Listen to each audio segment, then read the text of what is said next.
Tuze Amawulire Amasunsule njagala okutegeeza nti enkuba etonyeemuka akatonotono awo bitundu by'eggwanga ebyenjawulo wano ku UBC Nile Avenue n'okwetoola ebitundu ebitwetoolodde akakuba akatonyeemu tekadde kangi nnyo era abantu bagenda maaso n'okuba nga ate bakakalabya emirimu gyabwe naffe ogwaffe gwakutuusaako ebyo ebadde gy'otabadde. Ennaku z'omwezi tubala 16 omwezi tuli mu Gwakutaano omwaka 2024. Nze Jethro Kasaigi.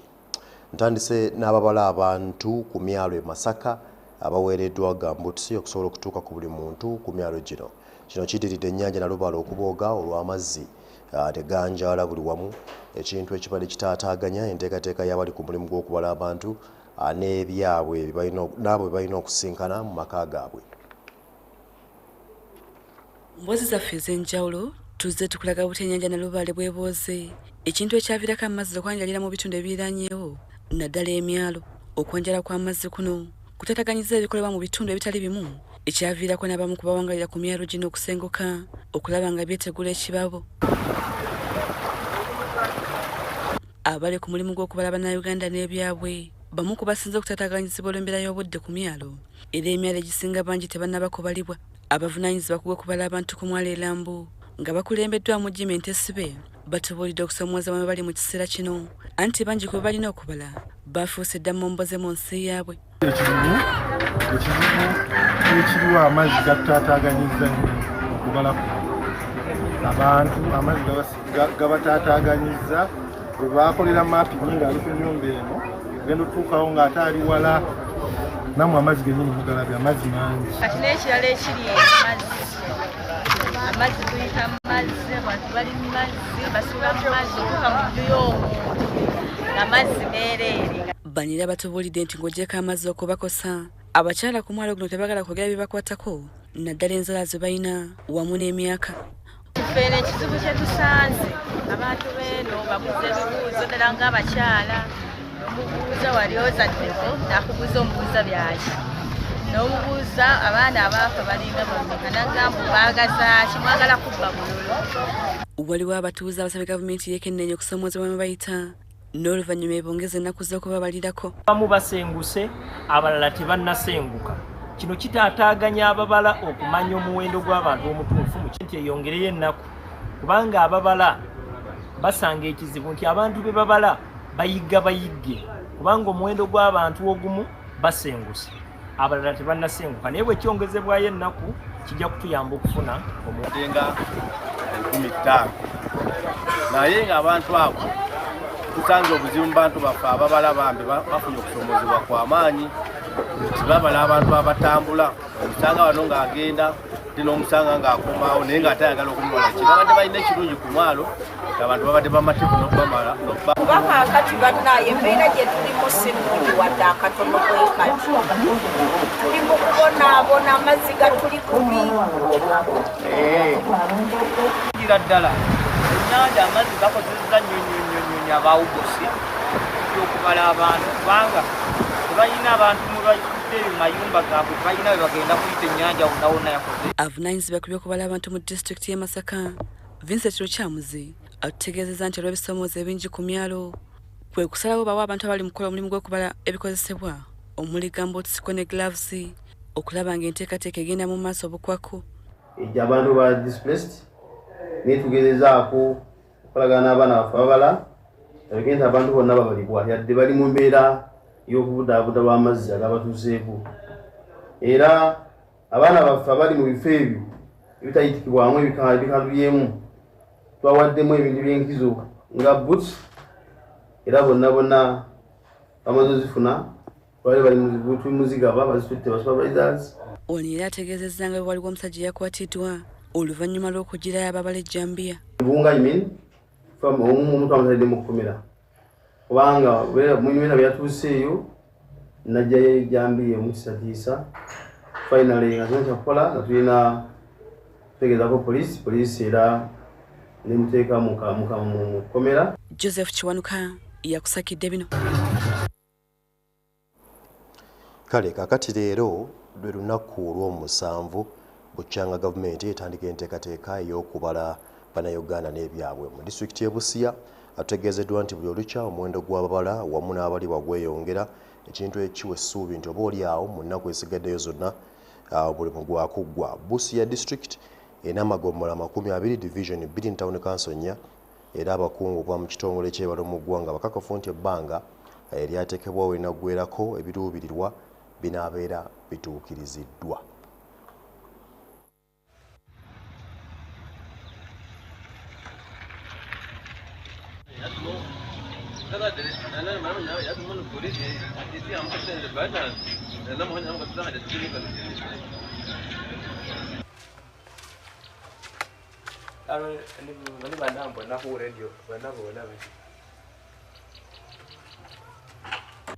But from the 11th, they are actually now okay. Most of our people, the supervisors came and actually the technical person, the one in charge of IT, came and actually rectified all the mistakes, all the faults that were in the machines, and the machines are now working very well. I can assure you that the machines are working very well, and all our enumerators are doing their best.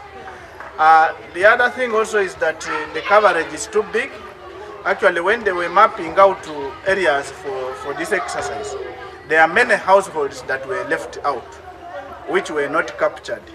So as per the UBOs, they anticipated, the numbers they anticipated is not the numbers that are in the field. There are very many people and there are very many households that we need to count, and we need to even add new households that were not captured. Nti ku lunaku olusooka twafuna okutwalira awamu abantu 10 n'obutundutundu 9 yadde nga twali tuteekeddwa okuba nga tufuna abantu 13. Ate olunaku olwokubiri twafuna abantu 9 n'obutundutundu n'akatundutundu kamu mu average. Ekyo kiyinza okuba lwa nsonga nga 2 oba 3. Ensonga esooka, abantu abamu ababalibwa bwe batuuka okubabuuza ebibuuzo bye bateekeddwa okubuuza, ate bo basooka kubuuza byabwe ne bayingira mu budde bw'okwanukula ne kitwala obudde buwanvuko. Ekyo ne kitasobozesa muntu abala kutuukiriza muwendo gwe yeetaaga. Ekyokubiri, nabo bennyini abamu bayinza okuba nga bazzeemu obunafu nga tebakyakozesa buvunaanyizibwa kimala kuba nti batuukiriza kye bateekeddwa okukola. Ekyokusatu kwe kuba nti ababalabirira ku miruka be bayita ba parish supervisor nabo bayinza okuba nga tebafuddeeyo nnyo kukakasa nti abantu bali bateekeddwa okukola kye bateekeddwa okukola. When you have employed someone to do some work, you need also to motivate this person. The biggest challenge we are finding or we are facing as enumerators in this exercise or supervisors, one is that when we were in the training, most of our people actually used some of their monies that they had at that time during training. You go in the training very early in the morning, you come back very late in the evening, meaning you are not even supposed to do any other work, okay, except that training. So from the day of training up to today, they have not even sent, UBOs have not even sent money for the training of our people, and most of them are actually demoralized, much as they are doing the right work, okay? But they are demoralized most of the times. They are pleading for lunch. They even reach to an extent of calling me, supervisor, kindly help me to get for me lunch, okay? And as a supervisor, of course, I can't have that capacity to facilitate the lunch for all my people. That is one biggest challenge. Then the other one also is that there are some areas the LOCs are not actually cooperating so much with the enumerators. They are not helping them to actually reach out to places. Other places, people are hostile. They don't want to be enumerated. Okay, so those are some of the challenges that we are finding we are actually facing in this. Kale songa z'okubala abantu zitegedde nze nno sinnabalibwa simanyi oba ennaku esatu ezisigaddeyo n'abalibwa oba nedda naye bwe banajjanja kubabuulira bye baagala bye batajje awo gavumenti erina okusala ekyokukola okulaba nga nange mbalibwa kubanga kikulu awo nvuddewo. Kamuswaga wa kooki Apollo Sansa Kabumbuli ow'okubiri ajaguza emyaka 20 bwe kyatuuzibwa ku ntebe y'obwa Kamuswaga. Amatikira ga Kamuswaga ag'omulundi guno gayinidde mu ggombolola y'eddwaniro mu disitulikiti y'e Rwakayi ku mulamwa okugamba nti simba omuti otaasa obutonde bw'ensi. Ebadde entujjo nakolesa buwangwa mu ggombolola y'eddwaniro mu disitulikiti y'e Rwakayi. Kamuswaga wa kooki Apollo Sansakabombuli ow'okubiri bw'abadde akuza amatikira gage bukyanga atuuzibwa ku Namulondo y'abajjajjaabe. Abantu abatali bamu beetabye ku mukolo guno omubadde ab'obuwangwa, bannaddiini, bannabyabufuzi n'abakooki. So nga gavumenti ya wakati ekiikiriddwa minisita abavubuka Balamu Balugahalateny. Balamu ye yeetisse obubaka okuva omukulembeze w'eggwanga General Yoweri Kaguta Museveni obubadde obw'okuyozaayoza Kamuswaga olw'okutuuka ku matikira ge ag'emyaka 2 ng'alamu. Ku myaka 20 omukulembeze w'ekooki jajaganya ne bannakooki kuva lwe mwafuna kabaka wammwe bamubadizaawo. Katikkiro wa kooki Hadi Idi Kiwanuka ayanjulidde abakooki enkulaakulana etuukiddwako bukyanga Kamuswaga atuuzibwa ku Namulondo era alaze abakooki bamusiga nsimbi okuva e China ne America bagamba nti balina ettoffaali ddene lye bagasse ku nkulaakulana ya kooki. Twatandika nga tuyambidde ekitongole ekya Just Earth era emiti gibadde gisimbibwa era we twogerera ng'emiti egisukka mu 2,000 gimaze okusimbibwa. Omubaka wa Pulezidenti e Rwakayi Sarah Kiyimba atendereza Kamuswaga olw'okwagala ekitundu okukulaakulana awamu n'okugatta abantu be era amusabye okusigala ku mulamwa. 10 wano mu Central Uganda. Sebo Kamuswaga w'ekooki neera tukwebaza okuleeta enkulaakulana wano mu Rwakayi ewali ebyokulaakulanya amataka wano mu Rwakayi ng'oyimbidde ddala emiti omuli kalitunsi okusimba amatooke okusimba emmwanyi obulunzi n'okuleeta okwegatta wano mu Rwakayi mu nsi y'ekooki. Mu kwogera ku eri abagenyi Kamuswaga Apollo Sansakabombuli ow'okubiri tabadde musanyufu olw'omuze gw'agamba nti gwongedde okunyikira mu kooki ogw'abazadde okufumbiza abaana nga tebanneetuuka. Wano Kamuswaga asabye minisita abavubuka n'abaana Balamu Balugahalateny okuyambako ensonga eno okugitegeeza gavumenti wabeerewo ekikolebwa. Kooki tulina ekizibu eky'okufumbiza abaana abato. Tulina abaana abalabirira abaana bannaabwe. Ekintu ekyo njagala era kusaba okyanjule mu palamenti nti kooki pasentegi eri waggulu nnyo. Ensonga eno ey'obuwangwa omuze okuwabya abantu baffe. Agasseeko nti abo bonna abalwanyisa obukulembeze bwe beerimba kubanga obukulembeze bw'ensikirano kooki we buli era bumanyiddwa mu mateeka. Asiimye abantu ab'enjawulo abalina kye bakoledde kooki bukyanga etandikawo era asabye buli muntu okubeegattako okulaba ng'enkulaakulana eyongera okutinta mu kitundu. Bawuliriza tebalina gye batutwala. Kooki yeemalirira.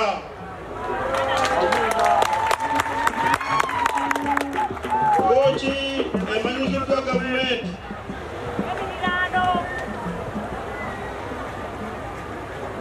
Kooki erina okugenda mu maaso. Minisita Balamu neyenyamira ku alipoota eri abazadde abafumbiza abaana abatanneetuuka era asuubiza okubeerawo ekikolebwa.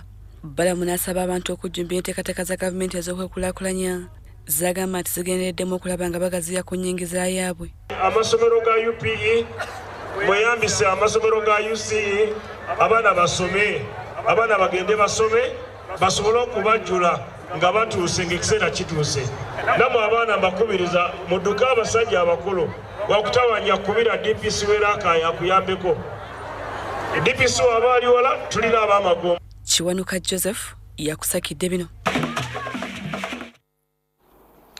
Webale nnyo Kiwanuka Joseph. Kakati obutasomesebwa oba obutabuulirirwa bulungi ate n'obutaba na nsigo kw'otadde n'obutaba n'amaanyi binokoddwayo ng'ebimu ku bintu ebikyasinze okulemesa abantu okwenyigira mu kulima ekirime ky'emmwanyi mu bitundu bya Acholi obukiikakkono bw'eggwanga. Bino bizuuliddwa mu nsisinkano ebaddewo wakati w'ekitongole ekivunaanyizibwa ku kubenyigira mulimu gw'okulima n'okutunda emmwanyi ekya UCDA nga bali wamu n'aba Presidential CEO Forum awamu n'abakwatibwako ensonga bwe kituuka ku kirime ky'emmwanyi mu bitundu bya Acholi. Kakati wabadde anyumyako eri abantu omuwozi wa President ku nsonga z'obutebenkevu bw'eggwanga General Salim Saleh asabye ekitongole kino ki UCDA okusala amagezi okulaba nga abalima emmwanyi bano baweebwa ensigo bagere mu maaso n'okutambuza omulimu gwabwe. Commercial banks here for coming out to the region to check what's going on, and I think the CEO has understood our dilemma, especially the banks, especially the commercial banks, which are accessing SCF money, supposed to be it out at 12% per annum, which they are not doing. I think this is the biggest challenges in that sector. Otherwise, there is money in the bank, but you saw that only 3% went to coffee, which is abnormal for me. To take it on and make this a reality. This cannot be made a reality by Irene, Adele, no. It's a reality through the cultural leaders, through our religious leaders, through our honorable MPs who have played a key role to pass on the narrative of social economic transformation, of enabling us to get out of poverty, and also demystifying that 68% of poverty level in this region. This region is embracing coffee farming, and it is coming at the time when government is also now stopping the support it used to give to farmers. We are now calling at government to say we are just starting the lucrative production of coffee, which other regions have prospered from. Please, let us not be put at the same level like other farmers who have already gone far. The first challenge we are facing as a district, which we believe that this visit should address comprehensively, is access to seedling. Because many of our farmers do not have access to seedling. I want to make a special appeal that this be promoted so that the identified farmers within the district, within the sub-region like Lilian and others, are involved into seedling production for coffee so that farmers are able to access. Also monitoring and see and get a proper advice to farmers. That's only what I should tell you. This visit and the partners have resolved to contact the responsible government agencies to ensure that that processing equipment has power such that it can be functional.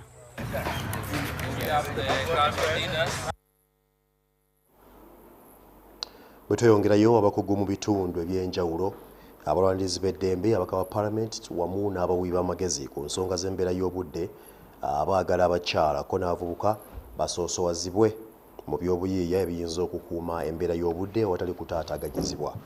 Bino bituukiddwako mu nsisinkano y'emulundi ogwokusatu eyindidde mu kibuga Kampala n'ekigendererwa eky'okwongera obuyiiya mu nkuuma y'obutonde bw'ensi.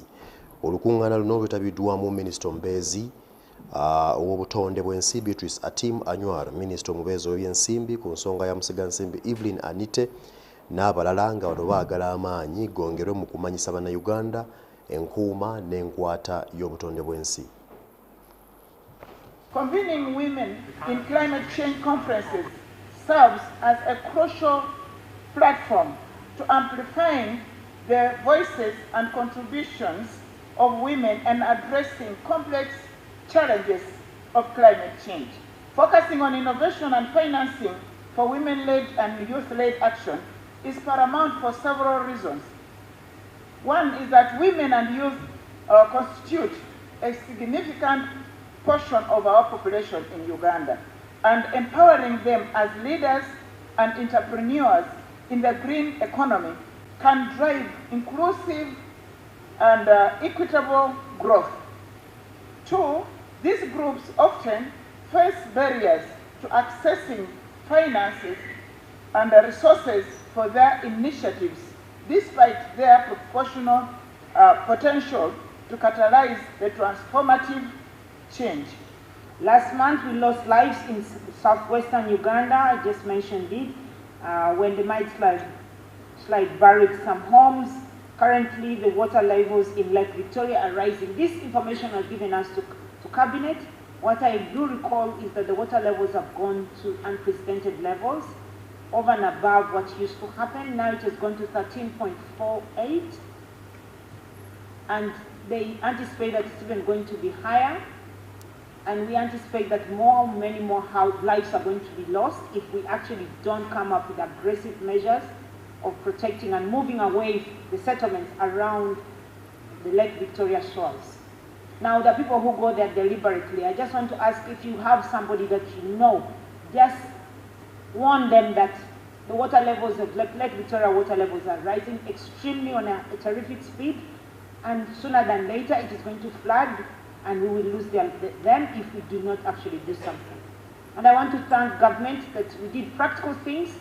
You used to hear that every rain season we're losing people in the area of Bududa. This year, did you hear any loss of lives in Bududa?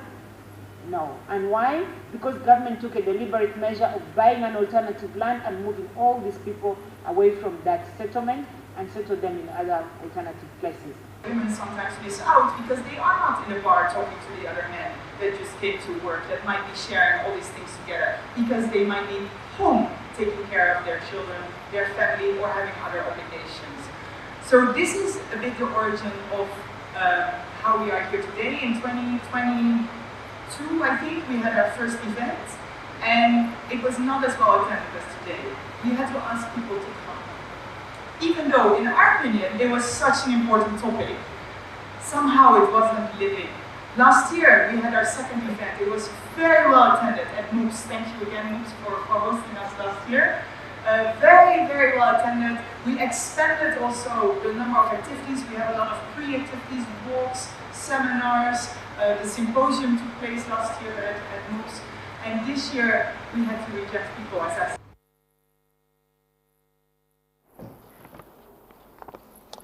Tugenze Iganga mu kooti. Kakati kooti enkulu Iganga ekubirizibwa omulamuzi Apubo Kinoko eragidde omusirikale wa poliisi OCCID Stella Natukunda okuliyirira abakozi ba kooti obukadde 40 lw'okulinyirira eddembe lyabwe bwe yabasindika mu kaduukulu ka poliisi okumala essaawa ezisukka mu mateeka. Abakozi ba kooti abatyobolebwa eddembe lyabwe kuliko Musola Michael n'abalala. Omulamuzi Apubo era alagidde Stella Nankunda okwetondera abakozi bano mu lujjudde oluvannyuma lw'ensala eno. Stephen Kalali mu kwogerako naffe ategeezezza nti ensala eno yakuyambako okugunjula abayinza okwenyigira mu kikolwa kye kimu.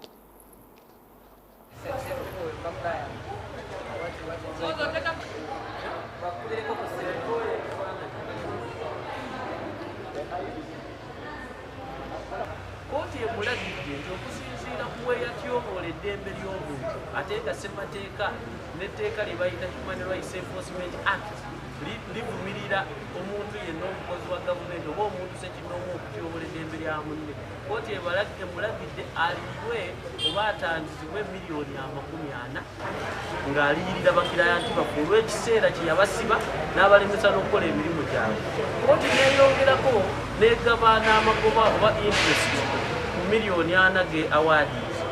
Neeyongera n'ogamba ekirala nti bamuwa holdings accountable kuba tino yatyobola eddembe lyabwe.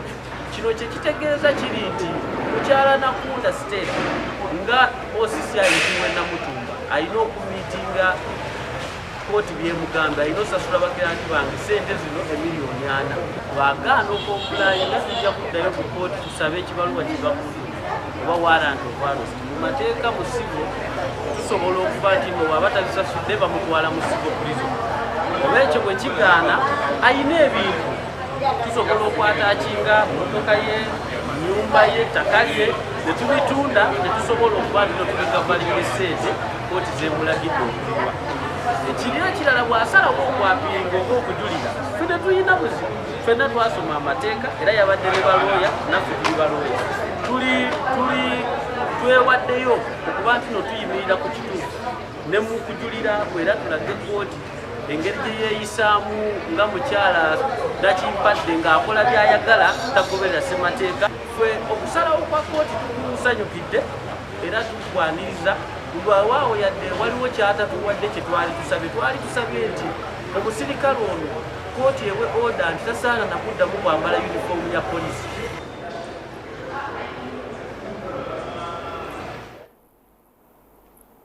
N'ekigendererwa ekyokutumbula ebyobulamu n'ebyenjigiriza mu ggwanga, aba Rotary Club of Kampala The Break abasuubiza okwongera amaanyi mu nteekateeka zaabwe. Okusinziira ku Wilberforce Amanyi nga kati President wa Rotary Club of Kampala The Break agamba kino baakukikola nga bayita mu kwogerako okuzimba amasomero n'okutaatira obutonde bw'ensi nga basimba emiti. Okwogera bino babadde mu kukyusa bukulembeze nga Dorothy Achan abadde President w'ekibiina kino agamba abaliko bingi bakoze okukyusa embeera za bannayuganda. Omukolo gw'okukyusa obukulembeze bw'abano gubadde wano mu Kampala. Thank you for honoring the invitation to be here this morning, for coming in all your numbers. I'm really delighted to see all of you. About 4,500. I know we are behind target, but we believe that you the best of your year. With me.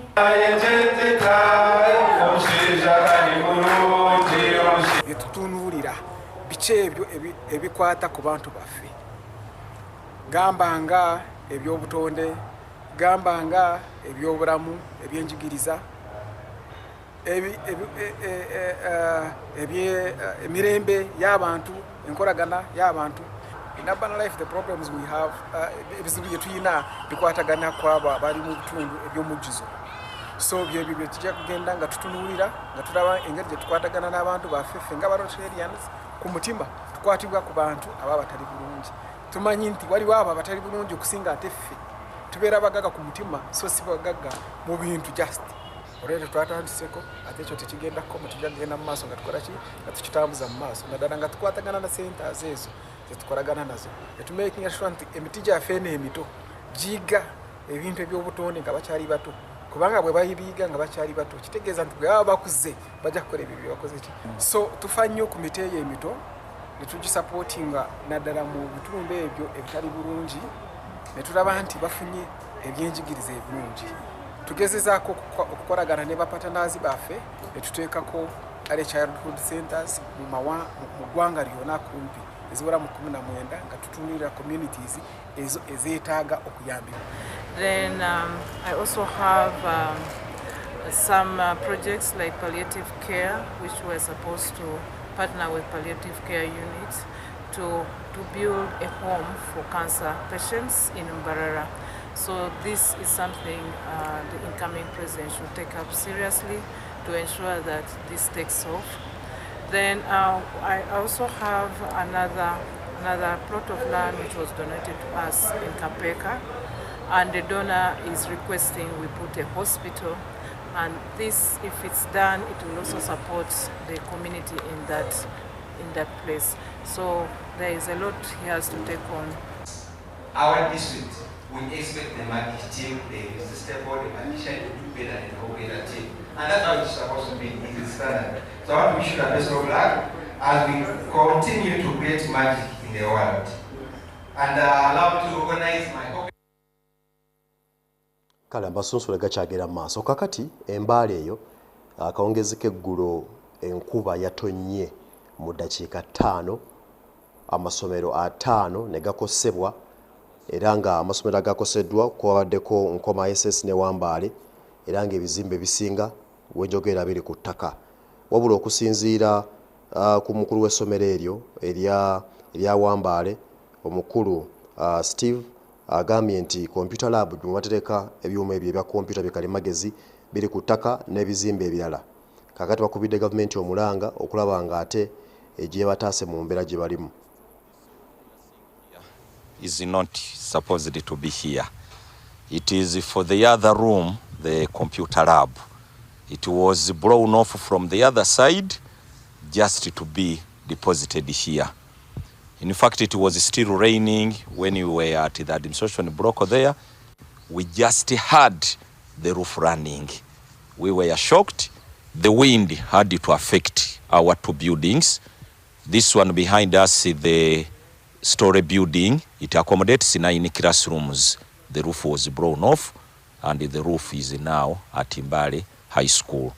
We have another structure. This is the computer lab. It accommodates, it has 5 classrooms. Also the room was blown off. Our computers were very much affected by the rain. We appeal to the Minister of Education and Sports.